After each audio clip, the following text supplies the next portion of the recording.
उसमें? तो इसमें देखो होता है ऐसे कि जैसे तुमने कोई भी सब्जेक्ट है तुम्हारा, ठीक है, तो क्या होता है उसमें कुछ टॉपिक्स ऐसे होते हैं जो इजी होते हैं, ठीक है, हमेशा।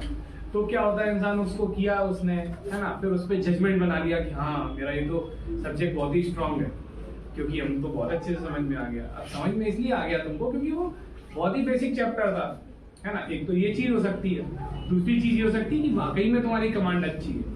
तो अगर तुम्हारी कमांड उस सब्जेक्ट पे अच्छी है तो फिर over a period of time पहले तो डिसाइड ही नहीं करना चाहिए कि ये मेरा सब्जेक्ट अच्छा है। जब तक आपने अगर 15 चैप्टर्स हैं बुक में, अगर आपने 10 चैप्टर्स नहीं कर लिए कम से कम, तब तक तो आप ये बोल ही नहीं सकते मेरा ये सब्जेक्ट अच्छा है या बुरा है। जब एक बार 10 चैप्टर्स कर लिए हमने, मोर देन 75% हमने कर लिया है या नियर अबाउट 75%, तब हम ये सोच सकते हैं कि भाई अब कैसा है मेरा, क्या हमने जो कर लिया है उसमें से हमें सब याद है, क्या हम सारी चीजें अटेम्प्ट कर सकते हैं, कोई इश्यूज तो नहीं है।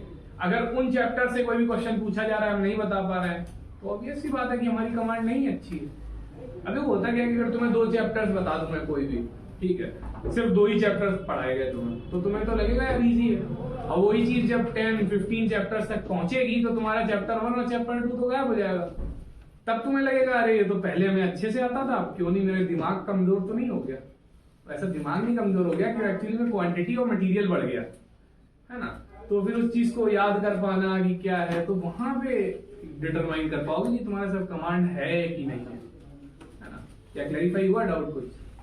हाँ, जैसे अभी मैं जैसे 8 से 9th में हूँ तो ऐसा लग रहा है कि पढ़ाई मतलब स्टडी बहुत कम हो रही है।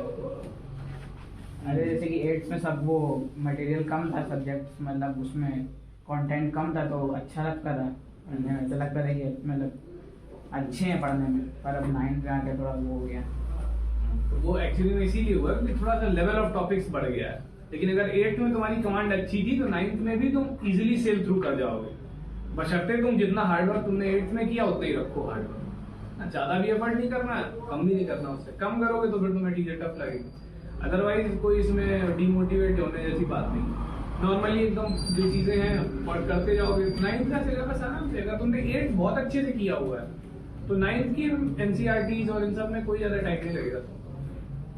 हाँ, हिस्ट्री वगैरह में थोड़ा सा लगा होगा एक बार, ये थोड़ा सा बिल्कुल अलग सा आ गया, ये क्या हो गया, तो उसके लिए तुम थोड़ा बहुत सर से पूछ लो और बाकी उसको सही से पढ़ो, देखो क्या है स्टोरी लाइन उसकी, है ना। ऐसे स्टोरी पढ़ो हिस्ट्री को। ज्यादा पहली बार जैसे पढ़ रहे हो कोई भी टॉपिक तो ये कोशिश मत करो कि हम सब याद कर लेते हैं, है ना, कि यार ये भी ये याद हो जाए वो याद हो जाए। पहली बार जब कोई भी चैप्टर पढ़ो, स्पेशली हिस्ट्री में कोई भी चैप्टर, और एनसीईआरटी अगर पढ़ रहे हो तो एक बार ऐसे पढ़ा जाता है जैसे वो नहीं बचपन में कहानियां पढ़ते थे, स्टोरीज, है ना, बिल्कुल वैसे पढ़ो।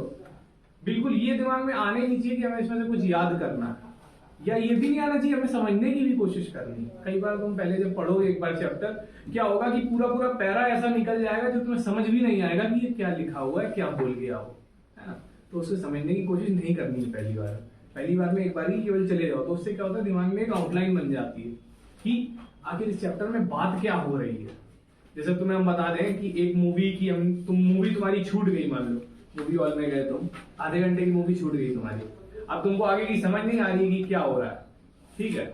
लेकिन अगर हम तुमको एक स्टोरी लाइन बता दें मूवी की कि ये है स्टोरी लाइन, किसी ने तुम्हारे दोस्त ने पहले ही तुम्हें स्टोरी लाइन बता दी थी, तुमने उससे मना किया था 4 बार कि भाई मत बताओ, मैं मूवी देखने मुझे भी जाना है, बट उसने बता दी, तो अब तुम आधे घंटे लेट भी पहुंचोगे बट फिर भी तुम्हें पता रहेगा क्या होने जा रहा है। सिमिलरली तुमने अगर चैप्टर को एक बार पहले ऐसे ही देख लिया है, बस मतलब कोई ज्यादा उद्देश्य नहीं रहा, उसके बाद जब तुम उस चीज को पढ़ोगे तो वो बहुत अच्छे से तुम्हें ग्रैस्प होंगी चीजें।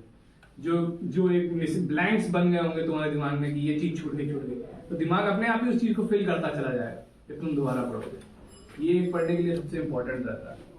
जनरली तुम लोग यही करते हो कि पहला चैप्टर पढ़ा, पेंसिल उठाई, अंडरलाइन करने लग गए, ये तो वो सबसे गलत हैबिट है। एक बार तो बिल्कुल रीड कर। और कुछ सर